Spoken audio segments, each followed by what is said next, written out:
welcome everyone. This is Glenda Dawson, and I have Sarah Garcia / Moon Girl with me, and we are the Paranormal Dolls. We have a phenomenal guest today, David Oman, and he's going to tell us all about his paranormal experiences. Um, and I'm just going to turn it over. Hi, David. How are you? Hi, girls. Fine. How are you? Good. So, tell us all about you. Tell you all about me. Well, he's a Leo. He keeps on talking about himself. Gee, that's a pretty open-ended question there. Tell us all about you. Well, for the audience, I'll tell them about my experiences over the past 25 years now. Since we bought this lot found the lot in 1998, that I actually built the house that I live on, that I'm, I guess, infamously known for, or famously known for, which sits about 150 feet down the private driveway from where Sharon Tate's house once stood on Cielo Drive. Late November on a Sunday morning in 1998, my father calls me up at 8 in the morning and says, "David, I found a lot." It's like, "Dad, it's 8 in the morning. What? And he goes, "Just get up." He goes, "I found a lot in Beverly Hills for $40,000 in the Sunday classified." Now, mind you, the classified section of the Los Angeles Times was this is pre-internet and pre-Google, etc. So he would get up on a Sunday morning, read the newspaper, and go right to the classified ads, and found this lot. And I said, "Let me guess, Dad. It reads 40K. And he goes, "Yeah." And I said, "In Beverly Hills, Dad, a lot." I said, 40,000. What is it, a vertical slope? So he goes, "Look, just humor me. Go meet me up here." So I got up, went off to this location. And when I got up here, I looked and I said, "Oh, my God." And staring in front of me at about 150 feet away is this big wrought iron gate. And there's construction going on. I'm thinking, oh, my God, that's where the Tate murders took place. Because we used to come up here in high school to check out the Tate house. And to this day, people still do, so it hasn't exactly changed. So my dad pulls up in his Firebird, and I'm like, "Dad," I said, "that's where the Tate murders took place." And he looks at me with a scowl, saying, "Tate murders?" He goes, "We're here to look at a piece of real estate. Will you get focused?" So I turn to my left, and I look, and there's this slope of a hill going down, and I'm going, "That's the lot?" He goes, "Yeah." He goes, "It's pretty damn steep." And he goes, "Well, that's what we're looking at." So basically, a couple of months later, we ended up buying the lot. And we started building the house about a year later, because we had to go through the city of building and planning. And during construction, I started feeling stuff around the house. That feeling that, when you feel like somebody's going to come up behind you and they're creeping up behind you, going to go, "Boo." And you go, "Oh, yeah, all right, I got you. I felt your presence coming up." That was the way it was here, except there was no one behind me. And it happened so many times when we started construction, because we started from we built the house on a slope of hill. You built the first floor here, then you build the second floor, and then you build it up to street level. Right. And during construction, it was uncanny that a number of times I can remember just drop of ad going, "Oh, yeah, I remember that." Stuff happening and stuff. And what was weird was, the laborers would say to me, "Hey, David, were you here last night or yesterday after we finished and moved some of the tools around?" And I'm going, "What? Why would I come back and play?" I said, "No." I said, "I'm not playing pranks on you guys." Well, the air hammer was on the 3rd floor last night when we left. And for some reason, we find it on the 2nd floor in a room that we haven't been working in. And I'm going, No. I said, "I'm not that type of a person." So, after we finished, right before we were finished, I assembled all the laborers. There were 5 of them. And they were all from El Salvador in Central America. And I said, look, guys, we're about to finish up on the rough construction. We're now going to go to the finishing stages. And for the most part, you guys are going to be let go. And I said, everybody else, well, the people who are now going to do the finishing part of the construction are going to do that, and you guys are going. He said, but let me ask you, have any of you guys in the past 3 years had any weird experiences during construction? One of the guys raises his hand and says, sí. And I said, yeah, tell me about it. And he tells me in Spanish that about a year ago, in the middle of summer, he's down on the 3rd floor, which is the bottom floor from the stairs, from the top floor. Mm-hmm. And it's about 5 o'clock. It's July, and it's pretty stinking hot. And he goes and he's working. He's getting his bags packed. It's like 6 o'clock, correction. And he says, all of a sudden, he hears voices and footsteps echoing down the stairwell into the 3rd level. Mm-hmm. Now, here's the layout of the house. You have the top floor, which is all pretty much open. Right. It goes out to a balcony on the left side and the right side, and in the middle is an 8 foot by 8 foot across by 8 foot deep by, God, it's hard to say, it's about 40 feet down corridor, in which there is a wrought iron spiral staircase that goes from the 1st floor down to the 2nd floor and then down to the 3rd floor. So you've got this large cavernous, I guess you'd say, stairwell. Mm-hmm. And there's no entrance at the bottom. It's all open. It's a 12-foot high ceiling on the bottom floor, and it opens right from that landing into the room. And he says, I'm hearing these voices and footsteps, and I hear them coming from the top floor. And I said, Senor Paul, Senor David, está usted? So he comes upstairs. He goes looking around, nothing. He goes outside onto the driveway. He looks and he says, the whole place is empty. There's not a car in sight. And I said, yeah, I mean, I've been here at 6:30 in the evening in the summertime to see how the construction's going. And the place is dead empty. No one's here. And it's very, very light. It doesn't get dark in this area until like 8 o'clock in that time of the year. Right. So he goes, yeah. He goes, I didn't understand it. So I go back downstairs and I start working again, getting my stuff, ready to go. And 5 minutes later, voices and footsteps again coming from the top floor. So he comes upstairs with a hammer. He goes to the entire top floor. He says nothing. He goes to the 2nd floor, nothing. He says, that's it. I've had it. I'm going. So he goes downstairs to the 3rd floor, packing his bags up. All of a sudden, he starts hearing the sounds of footsteps hitting the hardwood treads that are on the staircase, going down the staircase. And he said they're getting louder and louder. Oh. And he knows the sound is very familiar to him. He says it sounds like leather-soled shoes hitting the treads. And he says, I don't know what the hell's doing. So I took my butt in the other room, and I'm sitting there about 12 feet away from the landing. And I said, it got so loud, it got to the bottom of the landing, it just stopped. So I assumed that they had gotten to the bottom of the stairs. So I come rushing out, and I'm like 5 feet away from the bottom of the landing. He goes, but there's nothing there. And he says, then it happens. I said, what do you mean it happens? He goes, this band of ice, cold, like he describes it like an ice cube that's like 2 inches wide, comes whizzing across slowly across the back of his neck, above his shoulder blades, below his hairline, right in that area, the nape of the neck that's exposed. He says it's dragging across. He goes, all of a sudden, he says, my body got stiff. And he goes, the hairs on my body, all of my hairs on my body stood straight up.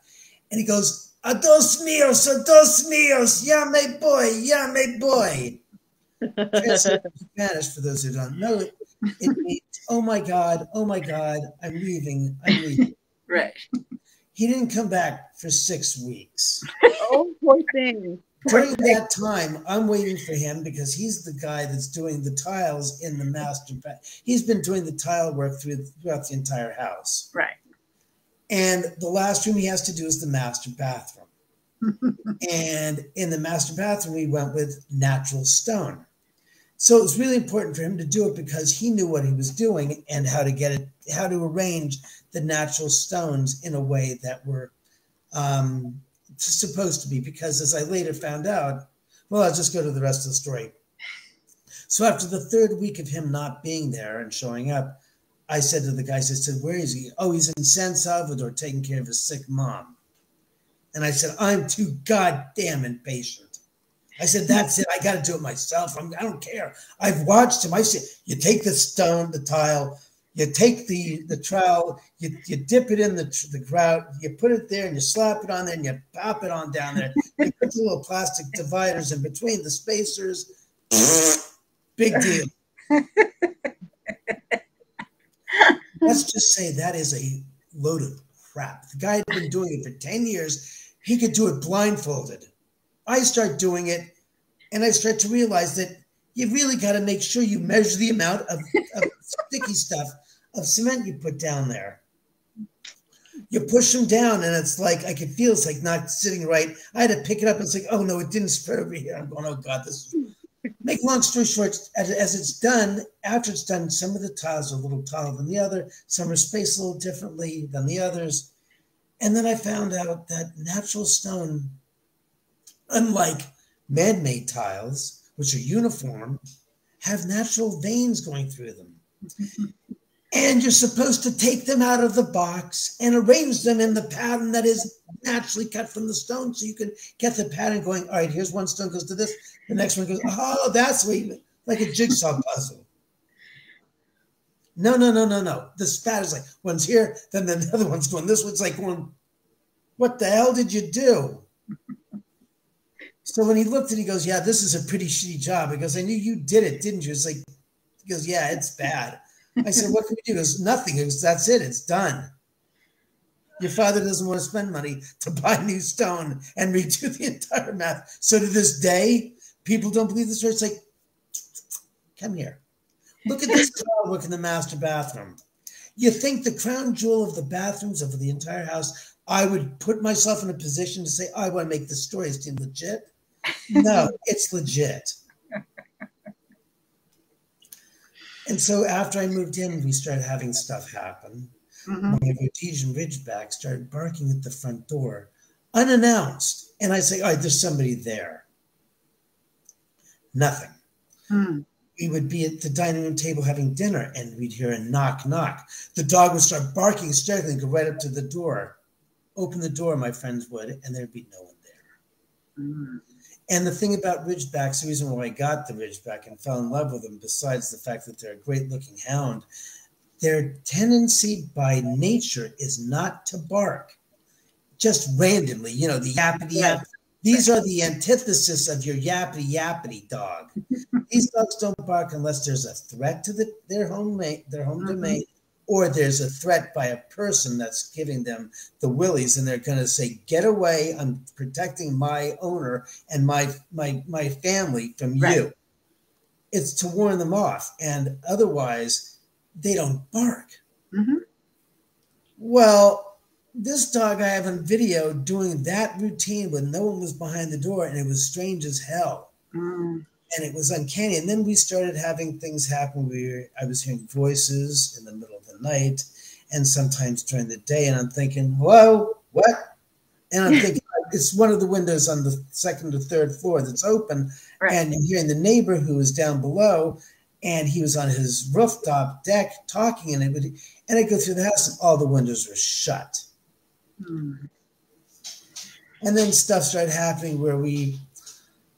one night I had a date here a few years after I moved in, and we're in the third level in that same room where the experience had taken place with my laborer, and I'm watching White Chicks, and we're in the middle of the movie, and when it's some part of the movie where it's kind of like quiet during the movie, all of a sudden we hear a man speaking to somebody. But not in the room, but as like coming down the stairwell. And I'm thinking to myself, God damn. I said, so I go in the other room and I pick up the telephone in the house, and it's a dial tone. I said, oh, I must have missed his call. I must have left an message on the answering machine. I pick up the other telephone and I decide to call the phone that's on the home machine. Mhm. And I hear ring, ring. And I thought to myself, wait a second. I didn't hear any ring, ring before I heard this man talking. How's Mhm. that possible? So I go tell my data, so I'll be right back. I go upstairs. I get through the entire top, second, and first floor. Mhm. No windows open. Go up to the answering machine. No telephone calls. Mhm. I look at the caller ID. Only call in the past hour is my call. Mhm. And I'm like, oh, gee whiz. I said, this is good. I got a witness that has no idea about the story, and I can actually get some information from her. So I go up downstairs and I said, all right. I said, what did you hear? She goes, what do you mean, what did I hear? I heard what you heard. I heard a man. It's like, yeah, I know that. I said, can you describe? And she's trying, like, what do you mean describe? I said, Caucasian, African American, what, Southern accent, Northern, what, New York, what? She goes, all right, I'll play your game. And I'm like, and she says, goes, late man, late 20s, Caucasian, no accent, just having a conversation. Sounds like he was talking to somebody. I said, that's what I heard. She goes, like, what do you mean? Well, I said, I just spent the past 5 minutes going through the entire top floors to see if there was a window open. I went to the answering machine and I see there's no calls. I said, by the way, did you hear a ring ring before you heard the guy talk? She goes, no. I said, yeah, because my call was the only call that came in. Excuse me, as I'm saying this to her, she's like going like this, thinking, and imagine the gears of her mind are thinking and processing this. And then her eyes started going like this, like bigger and bigger. And she goes, do you mean to tell me that that was a ghost? I said, I don't know what it was, but I can tell you what it wasn't. And with that, that was the end of the date. She ended up taking off. I never saw her again. That was done. It wasn't to be. It wasn't meant to be. Yeah. This is, you go out with somebody who lives in a haunted house and you can't hang with it. Yeah, I don't think it's meant to be. Hang, man. Well, here's the funniest part. A couple months later, I'm in my bedroom. It's 8 in the morning. I woke up. I'm sitting there staring at the ceiling, which is the ceiling above me would be the floor from the living room balcony towards the kitchen. And it's literally my room sits right below that. So I'm sitting there in bed and I'm blinking my eyes thinking, all right, I got to get up. And I look up to hearing the sounds of the footsteps. And I'm like, what the? And I look and I can hear the sounds trailing from the balcony above me, walking towards the kitchen across the floor. And I'm like going 1, 2, 3, 4, 5, 6. I'm not counting seconds. I'm counting the footsteps going from this direction to here because you can hear them going. And I'm going, holy crap. And I looked, I said, well, it can't be the dogs or the cats because my 2 dogs and my 4 cats were on the bed with me. Mm-hmm. And I thought to myself, well, I know that I've got the house alarm on and it's got an infrared motion sensor that scans that entire area.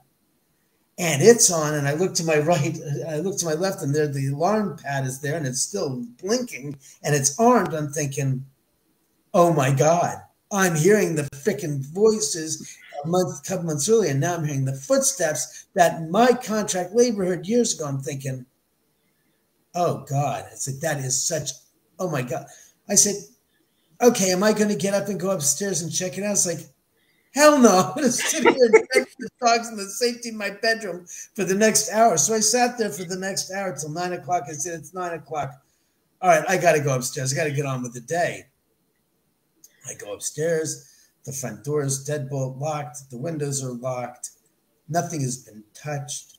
The alarm sensor hasn't gone off. The infrared sensor is working fine.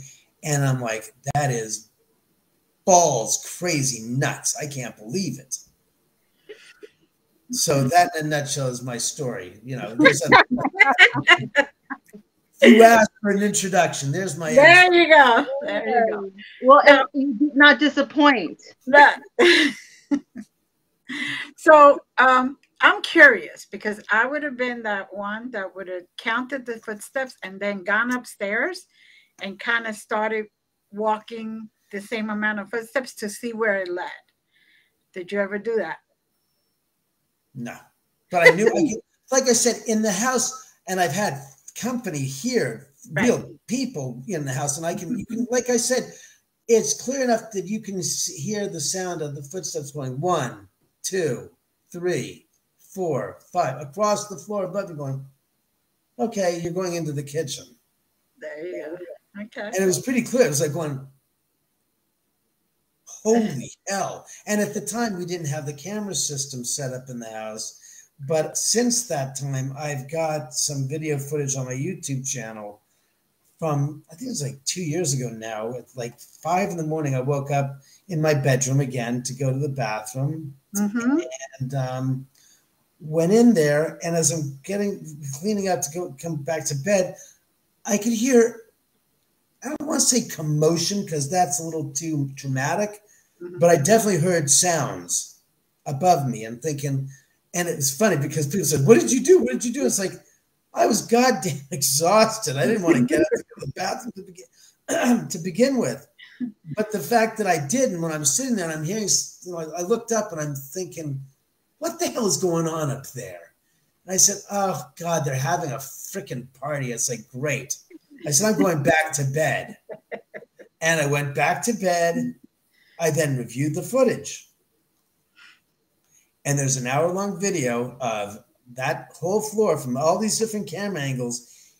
And you hear conversations. You hear objects being moved and being like dropped, but nothing physically is happening. It's not like a physical, like a box or the book's getting knocked over. Right. But you're hearing this whole sense of just different sounds and stuff. I'm going, what the fuck?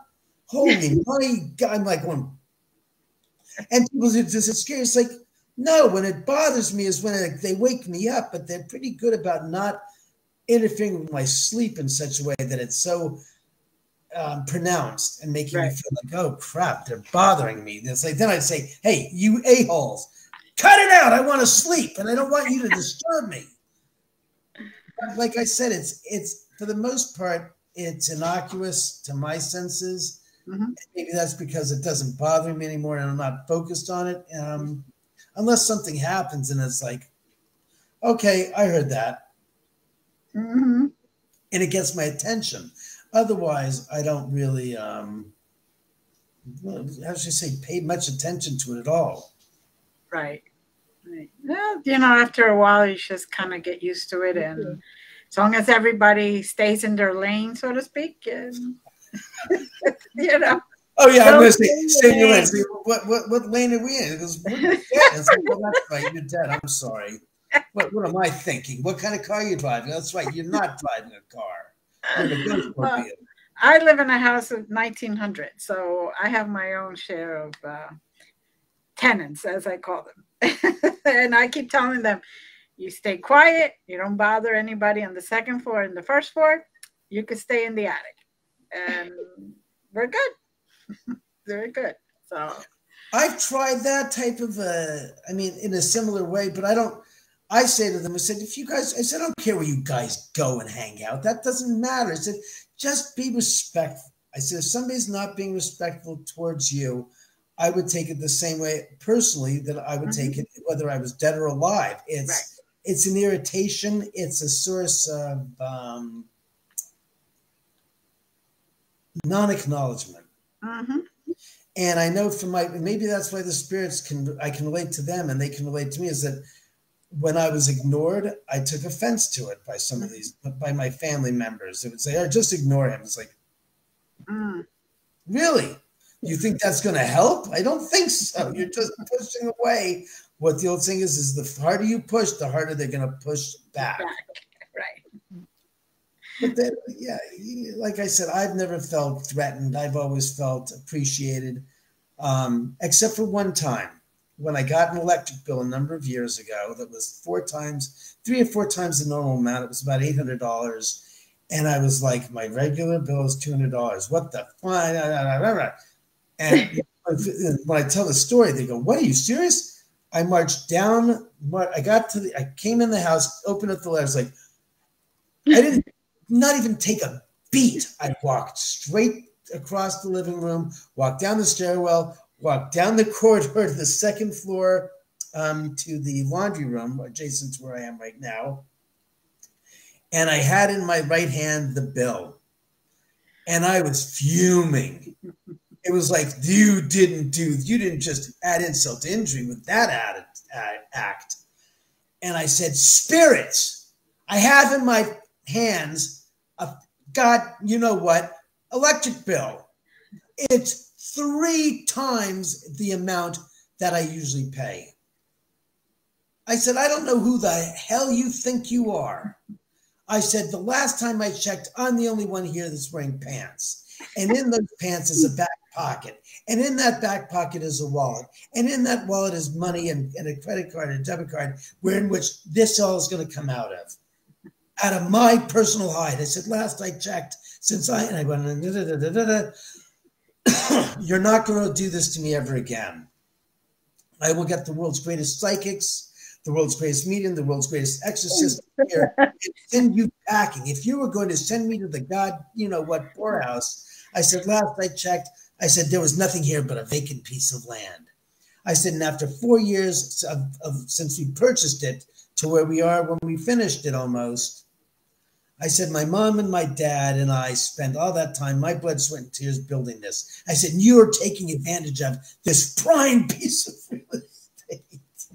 And you have 3 floors to occupy and hang out on. I said, where do you get off being so disrespectful? I said, do you know how I feel? I feel totally disavowed. And I'm laughing at you now, and I'm thinking to myself, oh, I'm telling you this. I said, it's the biggest line of bull, you know what? That I'm trying to basically stand and posture myself against the spirits and saying, don't make me have to pay for this. And that was the last time I got an electric bill that big ever. But I remember what led me to that conclusion was, it wasn't just a random act. It's like, oh, it's random. I had experiences 2 months before the bill came in where lights were going on in the middle of the night in other parts of the house. The televisions were turning on in other parts in rooms that I hadn't been in. There was an incident where my home phone and answering machine was hooked up to it was the cordless. It was hooked up to the receptacle near the bar sink. Mm-hmm. And earlier in the day, I was in the kitchen working and making something to eat, and I heard this weird sound like, and I didn't make any. I could say, what the hell was that? I went around the house. I didn't figure what it was.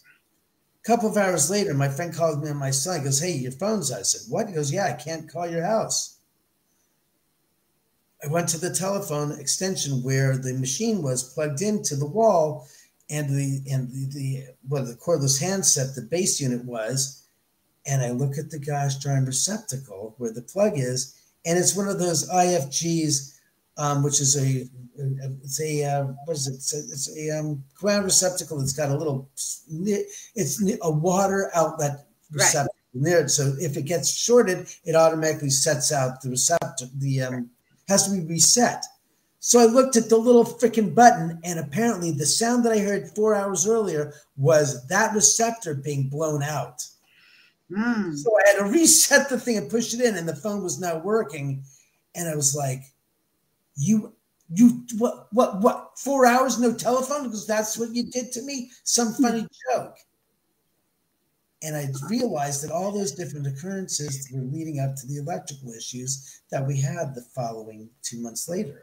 And I said, that's why I went off my handle, because the spirits, because there was no one else staying here at the time. No visitors, nothing major where I would have had an unusual surge of usage of power. Right. So, wow. Yeah. Well, for those out there who may not know, like, the history of Cielo Drive, do you want to maybe talk about it? Right. You want me to talk about Charles Manson? All right, in a nutshell, on between August 8th and August 9th, just shortly after midnight, about, like I said, 150 feet down the street on that property where Sharon Tate's house once stood, 5 people were brutally murdered. Sharon Tate was a 26-year-old film actress married to famous Roman Polanski, who had made the movies Rosemary's Baby, and I forgot the other movies he had produced or directed. But they were living there. Sharon was 8.5 months pregnant. They had 2 live-in friends of theirs, Abigail Folger, heirs to the Folgers coffee empire, and Wojtek Frykowski, Roman Polanski's childhood friend, were living there with Sharon to basically keep an eye on Sharon in case her water broke or something happened and she needed to go to the hospital or something, basically to stay there with them to take care of her. Roman at the time was in New York working on a movie, and they were there. There was also her ex-fiance and neighbor up the street, up Benedict Canyon. I forgot the name of the street that he lived on, but he lived literally less than a mile away from here, and that was Jay Sebring, hairstylist to the stars. And besides the 4 people that were there in the house, there was a 5th person named Stephen Parent, who was an 18-year-old high school student who just graduated, who was visiting the caretaker, William Garrettson, in the guest house. In a nutshell, since I don't want to bring too much attention to that story, Sharon Tate, Abigail Folger, Wojtek Frykowski, Stephen Parent, and Jay Sebring were all brutally murdered at the hands of the Charles Manson family. And if you guys want to do research on it, be my guest. But I really don't want to get further into it because it's not my forte. Expertise-wise, I have my own beliefs about the story of how it took place.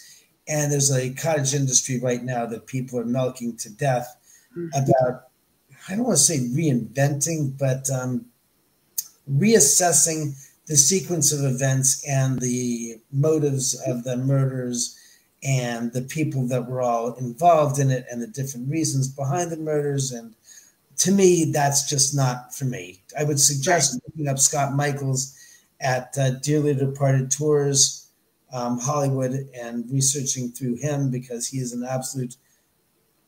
he's an encyclopedia of death, pretty much, of celebrities. He knows where the bodies are buried, how they became bodies, and what the circumstances therein of. So look up Scott Michaels. He's a good friend of mine, and he's absolutely a fabulous human being to talk to and to listen to on his channel as well.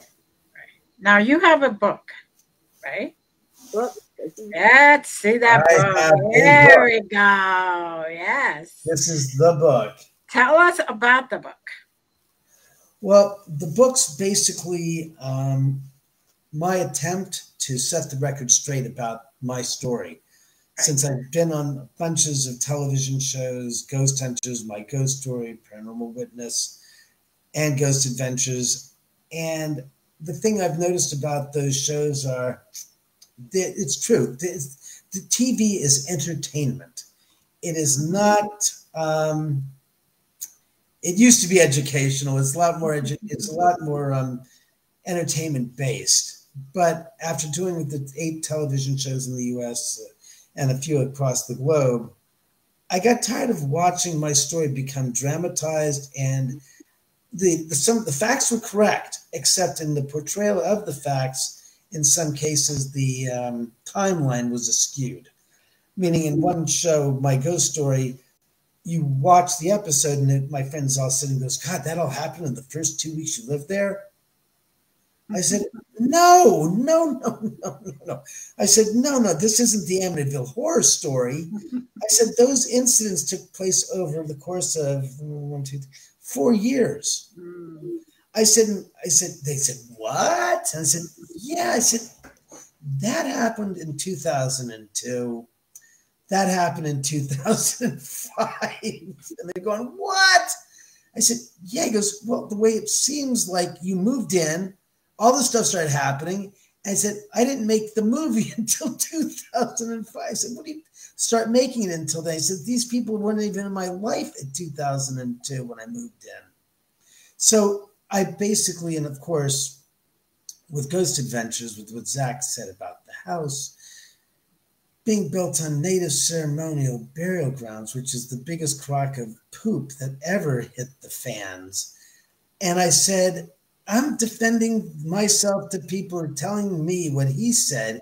And the real key moment of this was when Scott Michaels was here. We were shooting Bridget Marquardt's Ghost Magnet podcast here in the house in the 3rd level.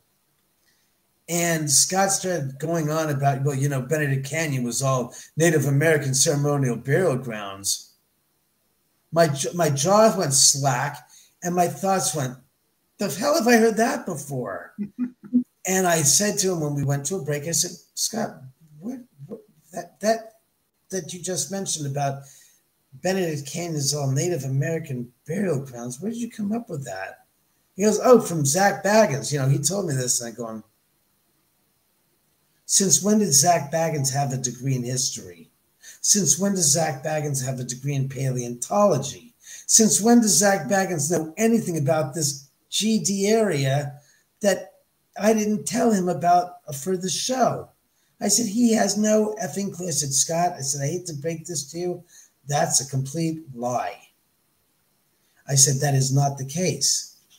And what this all came about from, or arose from, was the fact that a number of years earlier, I had picked up the Benedict Canyons Association pamphlet that they sent out every 6 months. And I was just flipping through it, and I found this article. It said Native American presence in the Benedict Canyon. I was like, what the?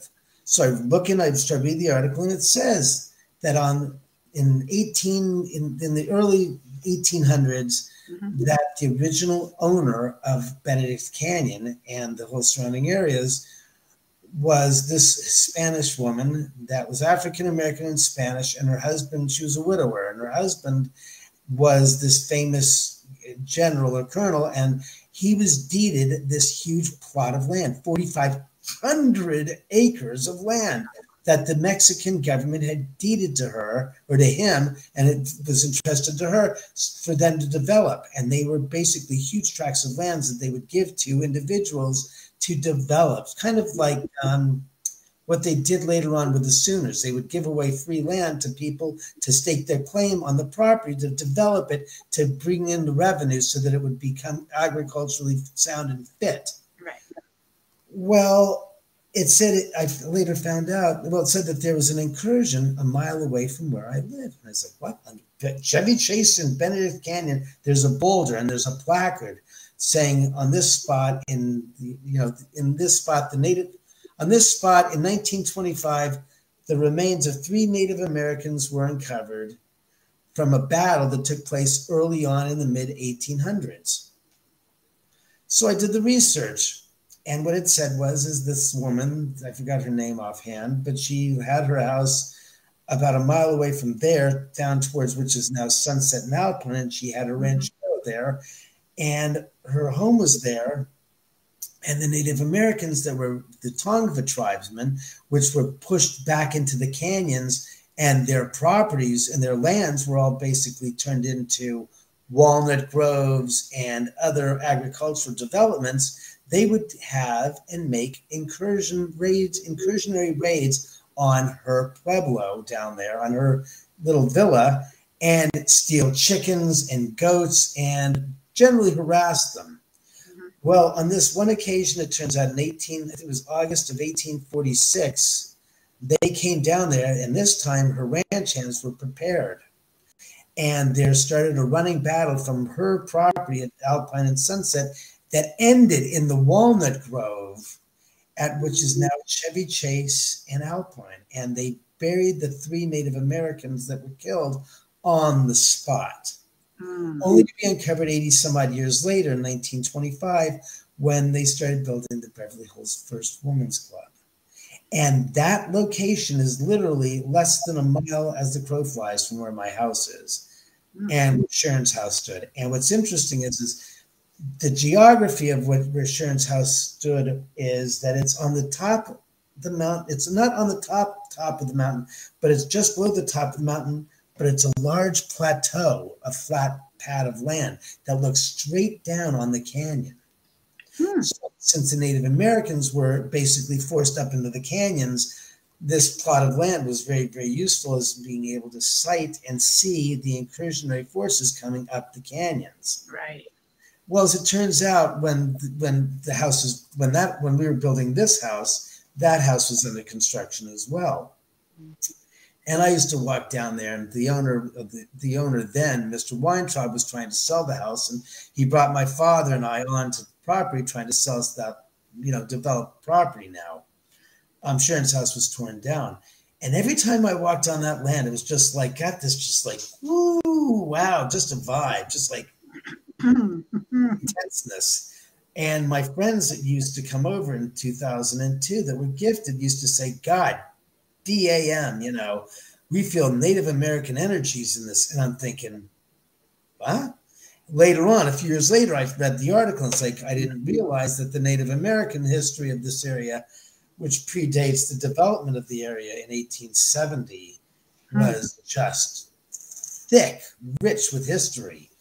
And that's going back to the story of the book. I wanted to incorporate that history into my story to explain why there's so much energy in the area and the stories of what's going on in my house without a lot of a bias or a hyperbolic type of a taint about, oh, there's demons, there's devils, they're all... I hate that crap. It just turns me off to the paranormal going, really? I've lived here for 22 years now, or 21 years now, and I got to tell you, it ain't all that you see in television and movies. And I've been to Gettysburg, and I've been all around to the, up to San Jose years ago, like 20 some odd years plus, closer to 30 years ago, up to that place, the Winchester Mystery House, before it turned into a haunted this and that. And I got news for you, it ain't haunted. as sure as I'm talking to you, I walk through that place, I'm thinking, all right, come on, spirits, where are you? Come on. And this is before Ghost Hunters and all these TV shows were even a dream in anyone's head. And I'm just going to say, I'm curious, come on, the spirits, where are you? And it's like, and I'm gifted enough to know that you can feel spirits. It was pretty neutral and blasé, and it was interesting, and the architecture was curious. And it was kind of like, what the hell is, you walk into a room, it's like, wait, this corridor goes to what? Which is funny, because when Mr. Alvin Weintraub showed us that property, it had striking similarities to the Mystery House. And I kid you not, the house was just like a pink elephant, meaning, what did you do?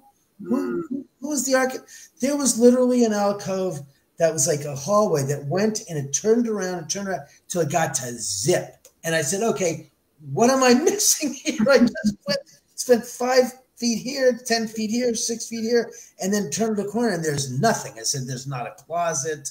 I said, what is the functional purpose of this? I said, it don't make no sense. Right. So, but like I said, it's interesting to experience because I've been in this house now 21 years and I've seen a change in the dynamic of the energies to the point where in some places we would feel a wishy-washy feeling like you're rocking back and forth in a boat.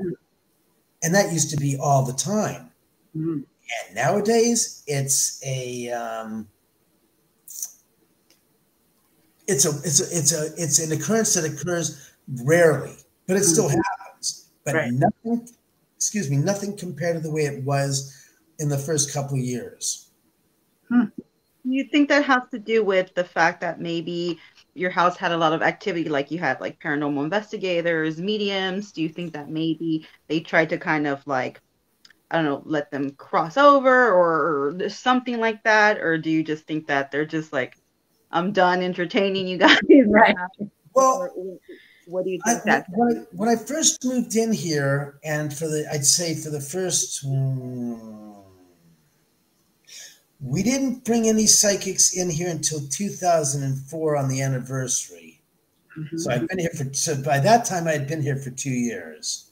So it wasn't like I was bringing people in, and that was Rob Radowski and Al McCary and a few other people that were here. But it wasn't, it was still prevalent then. And here's the other thing. It more or less might be that I have become completely in tune with it and completely copacetic with it, so I don't notice it as much. Right. People that come in at the first time for their first experience, they still feel it. So that might be it. As far as people bringing, Marianne Winkowski, the real life ghost whisperer, Lisa Williams has been here in 2006. And I'm trying to think of lots of other different psychics, Chris Fleming.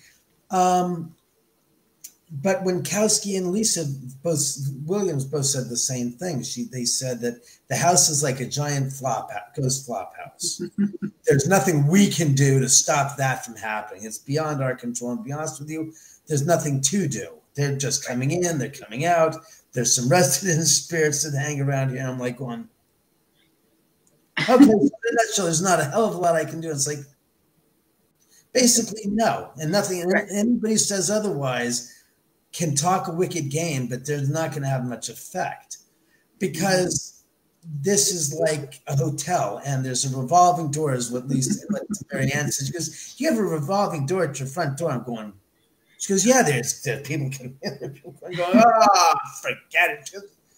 That's nothing's, nothing bad has ever happened. I will say this, though, that people that aren't, as you said earlier before we started the show, those who stay are meant to stay. Those who go away are meant to stay away. Right.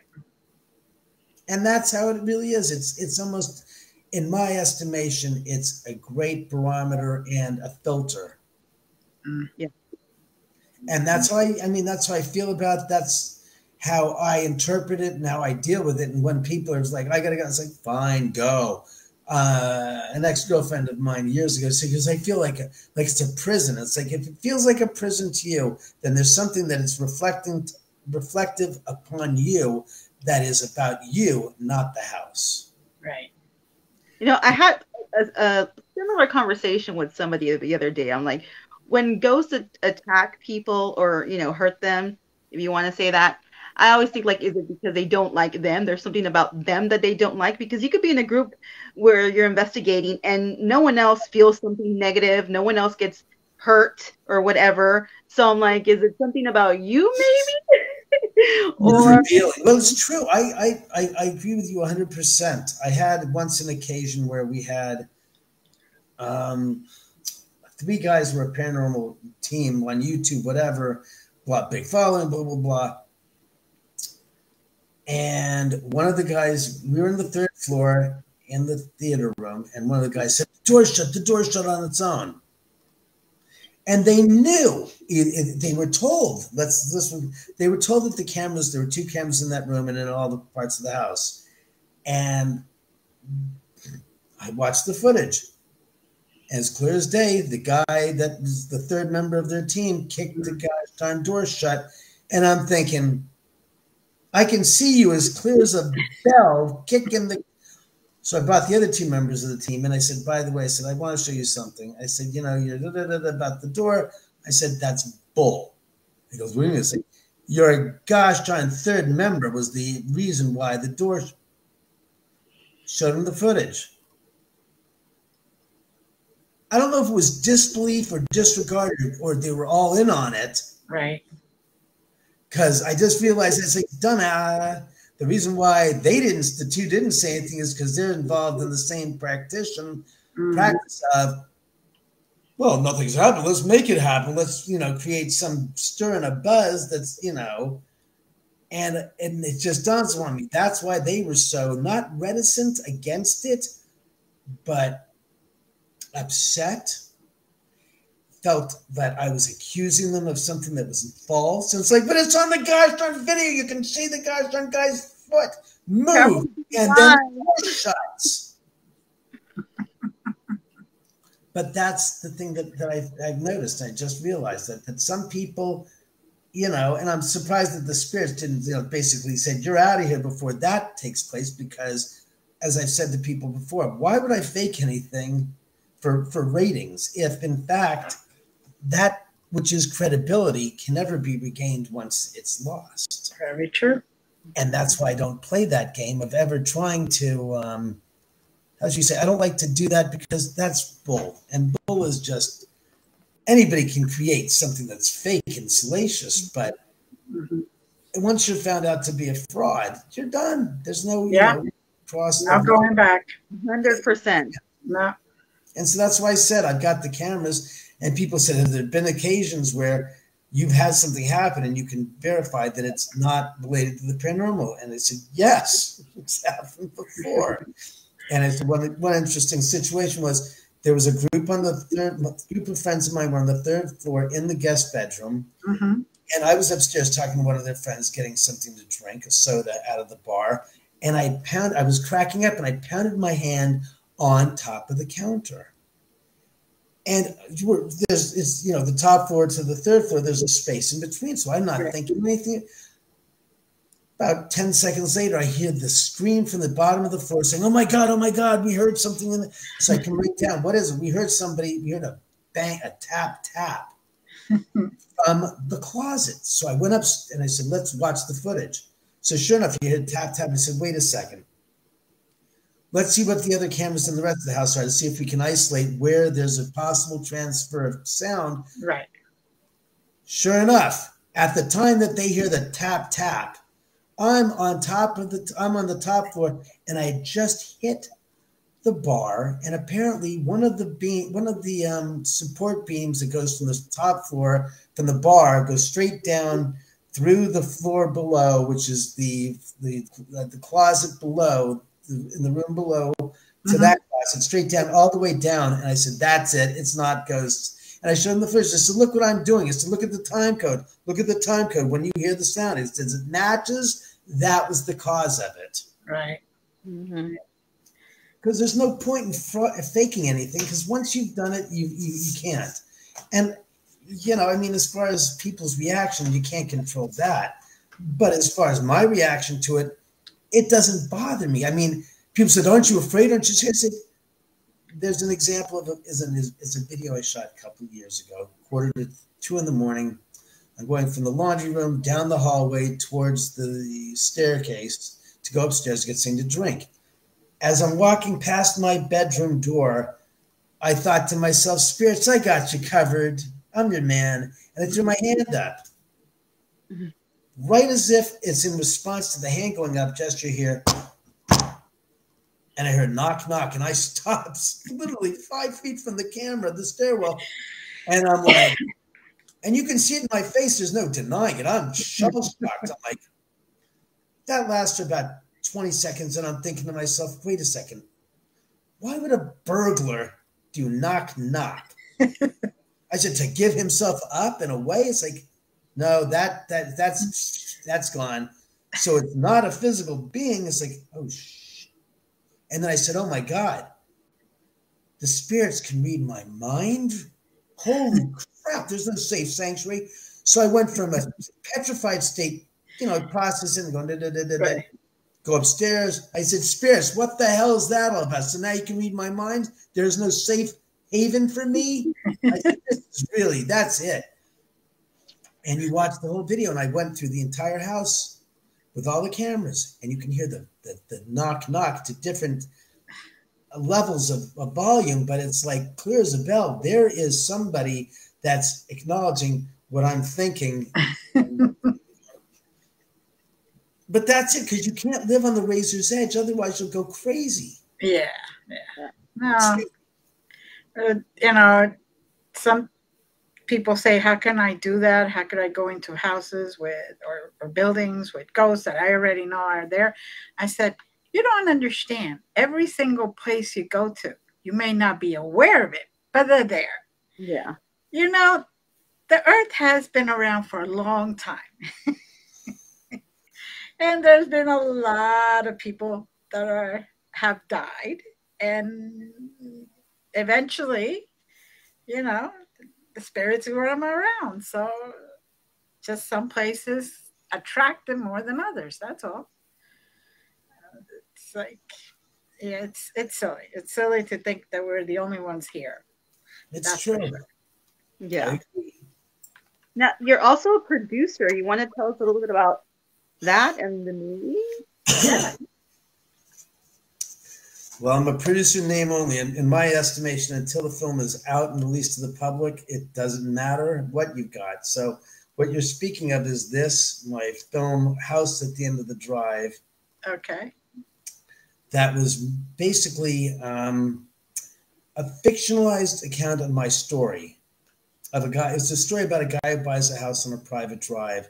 And unbeknownst to him, some years earlier, his property, or where his house was once part of this huge estate.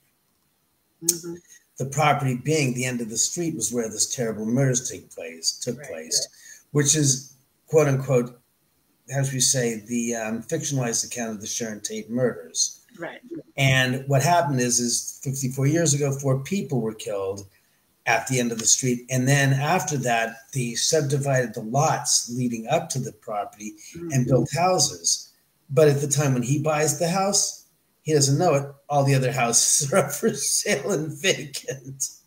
So he gets the lot for a steal and he moves in and all hell starts breaking loose. And he doesn't know if it's him, if it's in his head, or if it's practical and it's actually happening. Either way, he can't figure it out. He invites the realtor, his friend, the realtor invites a blind date to come over for dinner. Turns out the blind date is the niece of the Sharon Tate victim, the Sharon Tate personage that died all those years earlier down the street. And it turns out the night that they're getting together is the 46th anniversary of the murders. Ooh. Wow. So they go to the house, and it's both fact and fantasy because we use some of the true stories and elements of the murders and the true story of the house that's there. At the time when we made the movie, it was under construction, and they left in 2 bearing walls from the Tate house and the kitchen floor still there on the property to get away with a remodel permit. So we incorporated that into the movie. Our 4 protagonists go into the property under construction in the middle of the night and get separated through circumstance and then get transported back to the night of the murders and become the victims. Wow. And they have to figure their way back to the present and also fight the murderers, of which the murders have already taken place historically, so they're already through. So that in a nutshell is the story. Sounds very good. Very interesting. It's an original story. It's like nothing else out there. And I guess it's under the horror genre, except it's more of a sci-fi ghost psychological thriller. Right. It has a few elements of horror, of gore, but it's not a slasher film by anything. It's not a Freddy, it's not a Friday the 13th. It's not a Halloween. It's nothing like that. It's just, I don't get into all that blood and guts. Well, I wanted to say thank you. You were great. And please do let us know when the movie's out. Oh, absolutely. I will. We're working on trying to get it to one of the Netflix or some other platform to get it out there to get released. That's wonderful. Wonderful. I'm really looking forward to it. So am I. Thank you for being here. And please do come back. I will be happy to, by all means. Great. And we have a lot to talk about, I feel. So please come back. Yes. Thank you, Sarah, Moon Girl. And thank you, everyone, for being here and following us. And please do look up David Oman and his books and all that. So, David Oman. Yes. All right. Yeah. Thank you. There he is. Have a good one. Bye. You guys take care. Please hold on for a second. Don't leave, David. Hold on. We're Thank not you. leaving.